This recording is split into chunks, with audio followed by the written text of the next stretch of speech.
You know what's fascinating about confident people? They never tell you they're confident.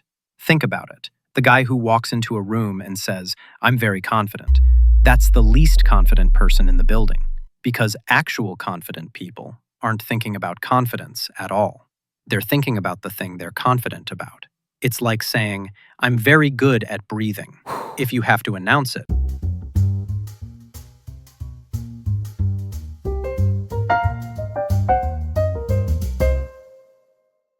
Summer, 2002. I'm 23 years old, 3 weeks into my first real job. Car sales, used cars, corner lot off Route 9. I was broke, insecure, and absolutely desperate to prove I wasn't a failure. What happened? My sales manager, Tony, he saw me struggling, pulled me aside one day and handed me a book, How to Win Friends and Influence People. Said, "Kid, read this. It'll teach you confidence." Did you read it? Cover to cover. Took notes, highlighted passages, built myself a system. What kind of system? The kind you never tell anyone about. I'd head to the back bathroom, the one customers never used, and I'd stand there in front of that mirror, feet shoulder-width apart, making eye contact with myself. I am confident. I am a closer. People trust me. I can do this. Did this every single morning for 3 weeks.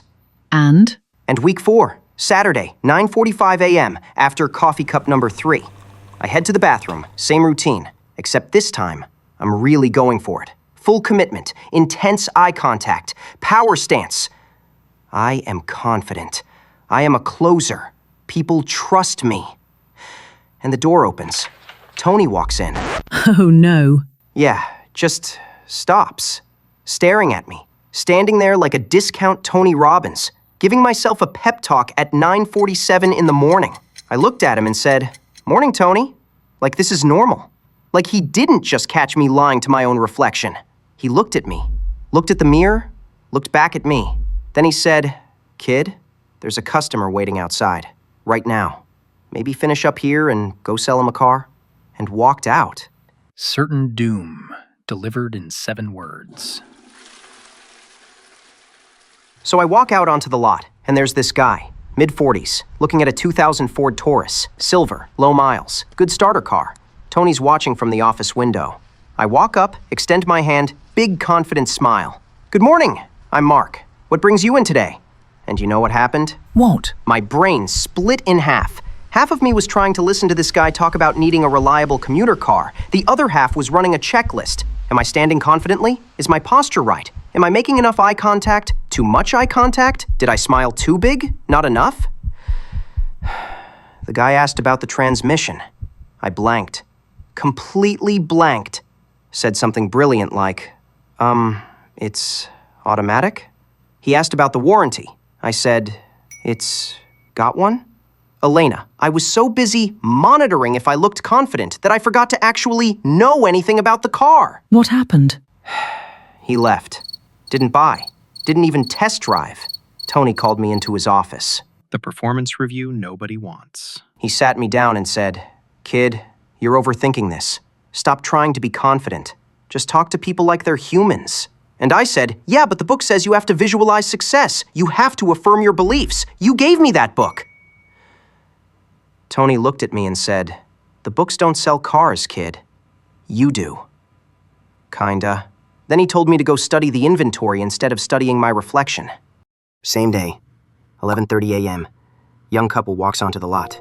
Just married. Looking for something reliable under $8,000. And you know what I did? What? Nothing special. I just asked questions. Didn't think about confidence. Didn't check my posture. I was so exhausted from the morning disaster that I forgot to perform. I just talked to them. "What are you looking for? What's your budget? How long's your commute?" She mentioned she was pregnant, needed something safe. I remembered Tony telling me the Camry had side airbags, new feature back then. Showed them, explained it. They test drove it, bought it on the spot. First real sale I ever closed. Did you do affirmations before that sale? No, I was too busy trying not to get fired. And if someone asked you, "Do you believe this Camry is a good car for this couple?" would you pass a lie detector test? Yes, absolutely yes. because I actually knew the car. I wasn't trying to convince myself of anything. I just knew what I was talking about. Competence doesn't need rehearsal. Mark. Let me break this down for you. What you experienced isn't a failure of affirmations. It's affirmations working exactly as designed. What do you mean? Affirmations create what's called cognitive load. When you stand in front of a mirror and tell yourself, I am confident, especially when you don't feel confident, your brain has to do two things simultaneously. 1. Process the affirmation. 2. Reconcile the gap between what you're saying and what you actually feel. That gap, that's cognitive dissonance. And when you're in a high-pressure situation, like selling a car, that dissonance becomes performance anxiety. You're not thinking about the customer. You're thinking about whether you look confident. So the affirmations made me worse? Not worse, distracted. There's research from the University of Waterloo that shows people with low self-esteem who use positive affirmations actually feel worse afterward. Why? Because the affirmation highlights the gap between where they are and where they want to be. So what was I supposed to do? What you did in the afternoon. You stopped trying to be confident. You just focused on the task. You knew the inventory. You asked good questions. You listened. You weren't monitoring yourself. You were helping someone solve a problem. That's not confidence, Mark. That's competence. Notice what just happened. Mark's brain stopped performing and started working. So confidence is just knowing what you're doing? It's knowing what you're doing and trusting that it's enough. You didn't need to affirm anything with that couple. You had evidence. You knew the car. You knew their needs. Your brain wasn't running a checklist. It was running on data. The irony is, the more you try to look confident, the less confident you actually are. Because real confidence isn't a performance. It's the absence of self-monitoring. So all those mornings in the bathroom. You were installing performance anxiety. Mark, you know how in car sales you always say, customers buy on emotion, justify with logic?